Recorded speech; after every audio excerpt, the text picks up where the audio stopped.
مهدی ادركنا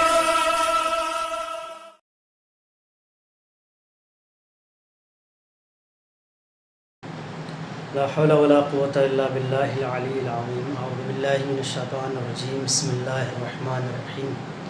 الحمد لله رب العالمين. الصلاة والسلام على محمد وآله الطيبين الطاهرين واللعنة الدائمة على أعدائهم أجمعين. محترم ناظرین کرام، السلام علیکم ورحمۃ اللہ وبرکاتہ. ایک مرتبہ پھر آپ تمام حضرات کی خدمت میں امام امیر المومنین علیہ السلام کے جملے اور ان کی حدیث لے کر حاضر ہوئے ہیں. امام علیہ السلام دنیا اور اس کائنات کو ہدایت سے منور کرنے کے لیے اس کائنات میں آئے، اور انہوں نے اپنی پوری زندگی صرف اس مقصد سے گزاری کہ کائنات کسی طرح سے راہ ہدایت پر آ جائے. اور کبھی بھی اہل بیت علیہ السلام اور امیر المومنین علیہ السلام خاص طور پر کبھی بھی ان ہستیوں نے کسی کے حق میں ظلم نہ روا سمجھا ہے اور نہ کیا ہے. یعنی ہمیشہ جب بھی کبھی بات آئی ظلم کی، جبر کی، تو ہمیشہ لوگوں کو اس سے روکا ہے اور منع کیا ہے کہ لوگ ظلم کریں، لوگ کسی کا حق ماریں، کسی کو نقصان پہنچائیں. ان سب باتوں سے روکنے کا مقصد صرف یہ تھا کہ انسان یہ کائنات صحیح طریقے سے اپنی زندگی گزار سکے جس طریقے سے پروردگار عالم چاہتا ہے. کیونکہ پروردگار عالم خود نہیں چاہتا کہ کوئی بندہ کسی دوسرے شخص پر ظلم اٹھائے، کوئی بندہ کسی دوسرے شخص کو حقیر دکھائے. یہ سارے اعمال مذموم ہیں، خراب ہیں. اسی وجہ سے امیر المومنین علیہ السلام اور اہل بیت علیہ السلام بارہا مقامات پر لوگوں کو اس عمل سے اور اس چیز سے روکتے ہوئے نظر آتے ہیں، اور بارہا مقامات پر لوگوں کو تنبیہ کرتے ہوئے دکھائی دیتے ہیں. محترم ناظرین کرام، آج کی جو حدیث جو آپ کی خدمت میں پیش کرنی ہے وہ اسی حوالے سے ہے. مولا علیہ السلام آج کی اس حدیث میں ارشاد فرماتے ہیں اول الناس بالعفو اقدرهم علی العقوبہ. یہ ایک مختصر سا جملہ، چھوٹی سی حدیث، چند الفاظ پر مشتمل ایک سطر ہے. اس سطر میں امیر المومنین علیہ السلام نے جو بات بیان کی ہے، اگر وہ بات انسان سمجھ جائے اور اس کی طرف انسان متوجہ ہو جائے تو ایک بہت بڑا مسئلہ حل ہو جائے گا. امام امیر المومنین علیہ السلام فرماتے ہیں اول الناس بالعفو، لوگوں میں بہترین معاف کرنے والا، سب سے بہترین معافی دینے والا، یعنی لوگوں میں وہ شخص کہ جسے کہا جائے بھائی یہ ہر مسئلے میں معاف کر دیتا ہے، بڑی اچھی طبیعت کا ہے، یہ کسی بات کو طول نہیں کرتا اور معافی دے دیتا ہے، لوگوں کو بخش دیتا ہے.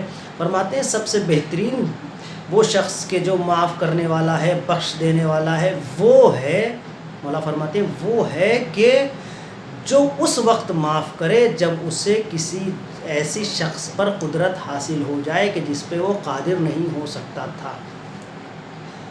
یعنی انسان اس کائنات میں یا تو ظالم ہو جاتا ہے کبھی کبھی یا مظلوم ہو جاتا ہے.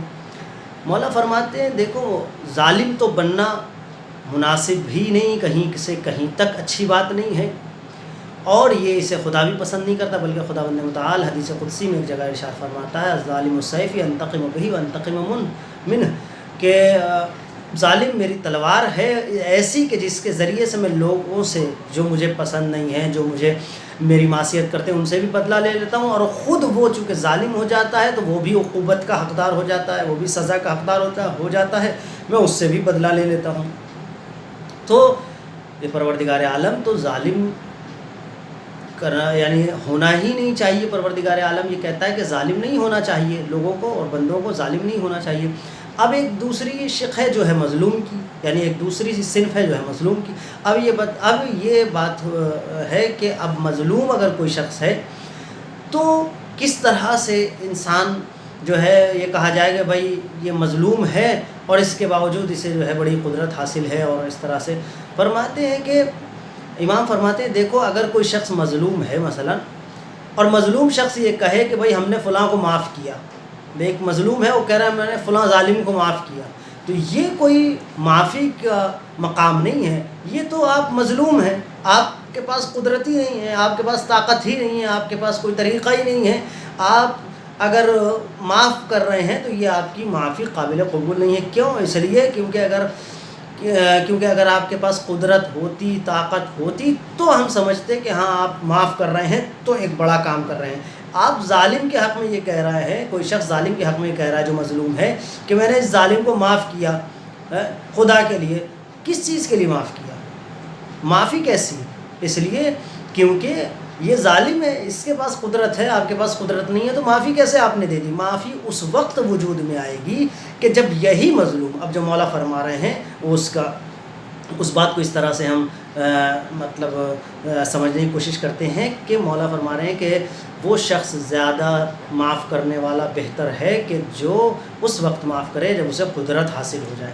اب یہی اگر مظلوم شخص ایک ایسا دور آئے کہ وہ ظالم پر فوقیت لے لے اور ظالم پر قابض آ جائے اور ظالم پر اسے قدرت حاصل ہو جائے، ظالم پر قدرت حاصل ہونے کے بعد اب اگر وہ معاف کرتا ہے، وہ کہتا ہے بھائی ہم نے اسے جانے دیا، ہم معاف کرتے ہیں، چھوڑ دیجئے اسے جانے دیں، اب اس وقت اس کی معافی قابل قبول ہے. اس وقت اس کو بہترین معاف کرنے والے کا درجہ عطا کیا جائے گا. کیوں؟ کیونکہ اس نے ایسے موقع پہ معاف کیا ہے کہ جب اسے قدرت تھی بدلہ لینے، وہ بدلہ لے سکتا تھا، وہ مار سکتا تھا، وہ نقصان پہنچا سکتا تھا، لیکن ان تمام باتوں کے باوجود اس نے کہا کہ میں نہیں ماروں گا، میں نے معاف کر دیا ہے.